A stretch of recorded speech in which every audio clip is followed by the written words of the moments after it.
Au cours des dernières décennies, on avait vraiment tendance à diviser l'immobilier en classes d'actifs distinctes. Le commercial, la santé, le résidentiel, l'industriel et le bureau.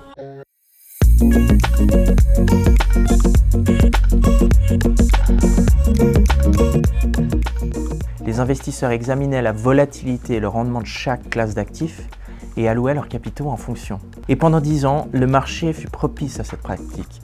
Dans le futur proche, les choses vont certainement se bouleverser. D'abord car les divisions entre les classes d'actifs se flouent, ensuite car il faudra être beaucoup plus sélectif en matière d'actifs. Si des marchés tels que la logistique de dernier kilomètre, le logement pour personnes âgées et même quelques sous-segments du commercial sont aujourd'hui très sains, il est désormais impératif de se retrousser les manches et véritablement travailler ses actifs pour tacler des problématiques structurelles comme fondamentales et assurer que le bâti réponde en tout point de vue aux besoins de ses utilisateurs directs et environnants à court, moyen et long terme.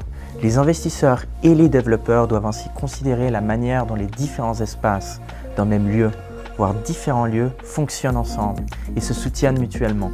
Le logiciel, soit tout ce qui maintient le site actif, productif, social et dynamique, est tout aussi important que le matériel, qui sont les structures physiques et les bâtiments. À une époque où les frontières entre le travail, la vie et les loisirs s'estompent, se lotir des compétences pour intégrer le bon matériel et le parfait logiciel sera un véritable différenciateur. Les actifs qualitatifs, séduisants, sexy, captureront à la fois l'intérêt des utilisateurs et le capital des investisseurs. Ce seront ces mêmes actifs qui généreront du rendement, signeront des baux de qualité et se retrouveront plus épargnés lorsqu'il s'agit d'éventuels redressements de marché.